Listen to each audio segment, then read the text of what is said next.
Hello students, मैं वंदना Meghalaya board द्वारा आपके लिए हिंदी की जो प्रस्तावित पुस्तक है दीप शिखा भाग 2 के 8वें अध्याय कवि गिरधर द्वारा रचित 3 कुंडलियां पाठ के शॉर्ट क्वेश्चन लेकर आ गई हूं। जैसा कि आपको पहले मालूम है कि आपके बोर्ड की परीक्षाओं में 30 नंबर के शॉर्ट क्वेश्चन आपको आने हैं और उसी से आपका रैंक और आपकी परीक्षा के परिणाम प्रभावित होते हैं। तो मैं उसकी श्रृंखला को प्रारंभ कर चुकी हूँ। इसके पहले सारे चैप्टर्स का आपको वीडियो में शॉर्ट क्वेश्चन का डाल चुकी हूँ।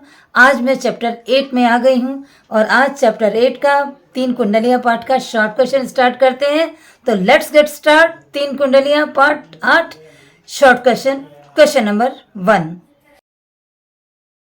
पहला क्वेश्चन है कि किस वस्तु के प्राप्त होने पर हमें अभिमान नहीं करना चाहिए। तो गिरधर कवि के अनुसार हमें धन की प्राप्ति पर अभिमान नहीं करना चाहिए। तो जहां कहीं भी आपको धन दिखाई दे आप उसी को चुन लीजिए, आपका आंसर बिल्कुल करेक्ट हो जाएगा, क्योंकि गिरधर कवि के अनुसार धन प्राप्ति पर हमें अभिमान नहीं करना चाहिए, यही इसका आंसर है। क्वेश्चन नंबर 2 है कि गिरधर कवि किस वस्तु की तुलना चंचल जल से करते हैं। इसके उत्तर में आप धन लिख लेंगे। जहां कहीं भी ऑप्शन आपको धन दिखाई दे उसी को चुन लीजिए, क्योंकि गिरधर कवि धन की तुलना चंचल जल से करते हैं और यही इसका सही उत्तर होगा। प्रश्न संख्या 3 है कि जीते जी हमें जग में क्या प्राप्त करना चाहिए। तो गिरधर कवि के अनुसार जीते जी हमें जग में यश प्राप्त करने का प्रयास करना चाहिए और यश जहां कहीं भी हो चुन लीजिए, आंसर बिल्कुल करेक्ट होगा। प्रश्न संख्या 4 है कि हमें सभी से किस प्रकार के वचन बोलने चाहिए। तो इसके आंसर में आपको मीठे वचन जहां कहीं भी दिखे चुन लीजिए, आंसर बिल्कुल करेक्ट हो जाएगा, क्योंकि हमें सभी से मीठे वचन बोलने चाहिए। कवि गिरधर ने अपनी कुंडलियां में यही बात लिखी है। गिरधर कवि के अनुसार कौन सी वस्तु सभी घरों में घूमती है। इसका भी आंसर धन होगा। धन को ही करेक्ट ऑप्शन चुन लीजिए, क्योंकि गिरधर कवि के अनुसार धन पाहुन है और वो सभी घरों में घूमता है, तो धन ही आंसर इसका भी करेक्ट होगा। आप धन को ही चुन लीजिए। प्रश्न संख्या 6 है कि गिरधर कवि किसकी तुलना पाहुन से करते हैं। इसका भी आंसर धन होगा, क्योंकि गिरधर कवि धन की तुलना पाहुन से, यानी जीजाजी या दामाद जो हमारे रिश्ते में होते हैं, जब वो हमारे घर आते हैं तो सभी के घर घूमते हैं और सारे रिश्तेदार उनको कुछ न कुछ उपहार देते हैं।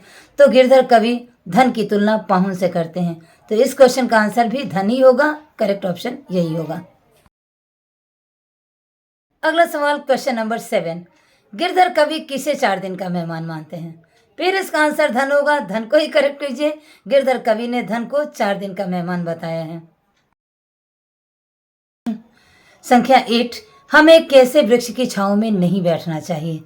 इसके उत्तर में पतले वृक्ष के छांव में जहां कहीं भी ऑप्शन हो आप उसी को चुन लीजिए, क्योंकि गिरधर कवि के अनुसार हमें पतले वृक्ष की छाया में नहीं बैठना चाहिए। क्वेश्चन नंबर 9 है कि पतले वृक्ष की छाया आपको क्या देगी। तो इसके आंसर में आप लिख लीजिए धोखा। जहां कहीं भी धोखा हो आप उसी को चुन लीजिए। गिरधर कवि के अनुसार पतले वृक्ष की छाया आपको धोखा दे सकती है। अगला प्रश्न संख्या 10 है कि गिरधर कवि कैसे वृक्ष की छाया में बैठने की सलाह देते हैं।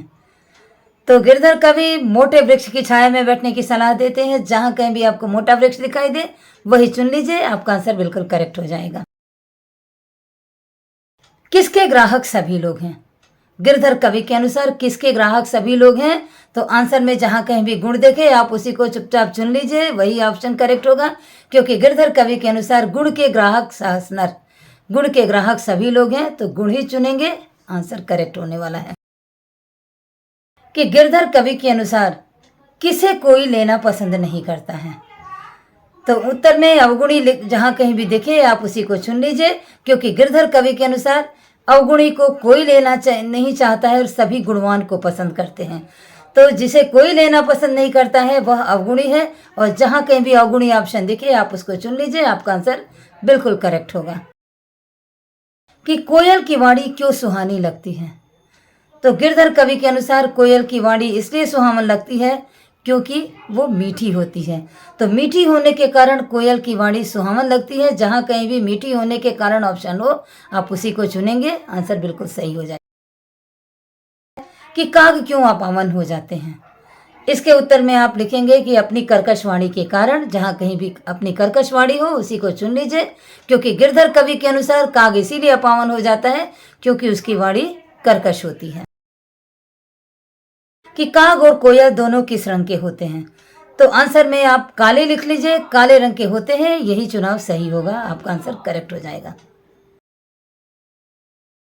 नंबर 17, काग और कोयल में क्या भिन्नता है, तो आंसर में वाणी की लिख लेंगे। जहां कहीं भी वाणी हो चुन लीजिए, क्योंकि काग और कोयल में गिरधर कवि के अनुसार सिर्फ वाणी का अंतर है, रंग तो दोनों का ही काला है।